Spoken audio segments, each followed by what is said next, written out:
Hi everybody, welcome to UK Gaming Network and welcome to part 3 of the countdown of my 100 games that you should be adding to your A500 Mini. These are the hard drive installation files and not the ADF files that as of a recent update that came out yesterday, actually do work now. That's a video for another time. So we got up to number 81 in our previous video.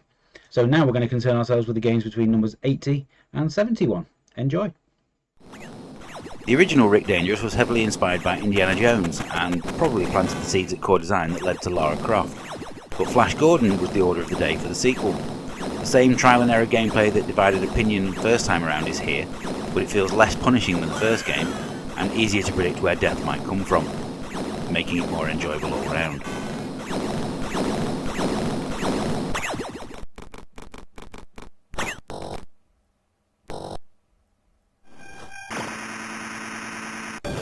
Most gamers will have heard of the game Kix, as it's been released on practically every gaming system going since the early 80s. Volfeed was an arcade sequel released in 1989 from Taito, and the Amiga release is one of the best conversions going. The aim remains trying to paint out as much of the play area as possible and box in the enemies. It's simple, addictive, arcade fun.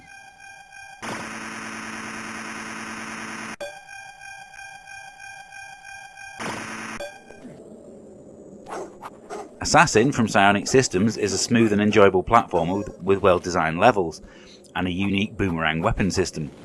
At the time of release, it was the highest rated game from Tune 17 so far. Weirdly, the 1994 Special Edition isn't as good as the original release, as it changed things a little bit too much and even included a different opening level. Proceed left.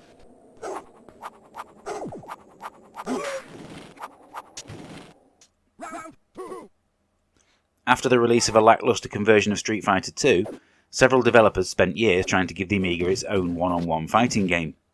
Shadow Fighter was easily one of the best, with sensibly thought-out controls and a gallery of interesting characters who are genuinely different to each other.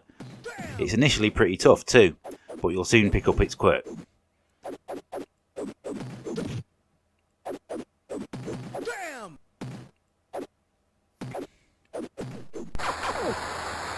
I used to love playing Thrust on the Spectrum, and Gravity Force offered the same type of gameplay, piloting a ship to pick up cargo while using the forces of gravity to your advantage. The icing on the cake, though, is the inclusion of 2 extra modes. Races require you to navigate courses at speed, but the 2-player dogfights against friends are easily amongst the best multiplayer offerings on the Amiga.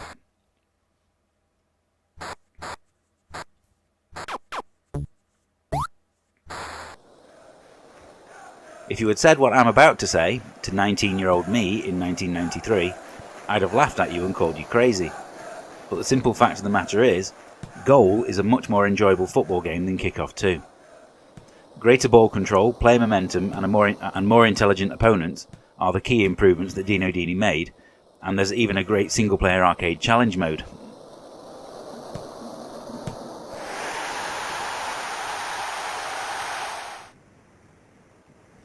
The original Heimdall crafted a compelling role-playing game set in the world of Vikings and gods, and then ruined it with terrible turn-based combat.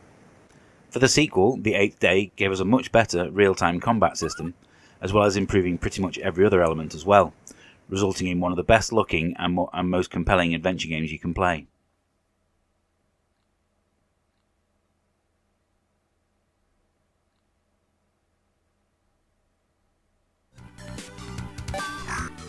Not content with simply producing one great action-adventure game, Chrysalis instead crammed 4 into one game.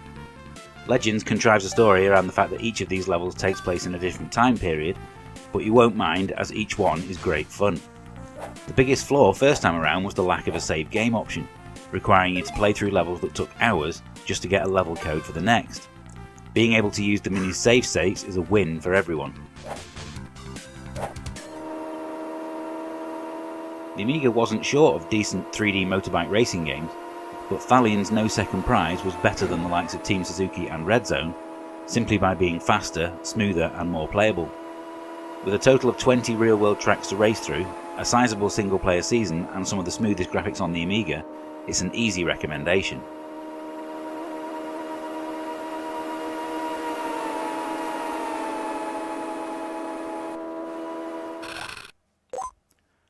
Primarily known for their racing games, Kid Chaos showed that Magnetic Fields knew how to make an enjoyable platform game too. You play as a caveman transported into the present, who simply has to smash as much as possible on each level. The levels themselves all look great and the controls are kept simple. It's probably the closest that the Amiga ever got to its very own Sonic game.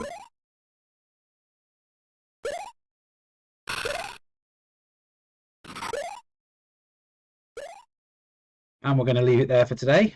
That's 30 games down, another 70 to go. Hope you're enjoying this list so far. If your favourite game has appeared already, then please do tell me your memories of it in the comments. If not, please tell me what games you're hoping to see, and make sure you give us a subscribe so that you don't miss the next part of this video. I'll be live streaming all of these games over on my Twitch channel. Just search for UKGN_Zoidberg over on there, and I hope I'll see you all next time. Bye for now.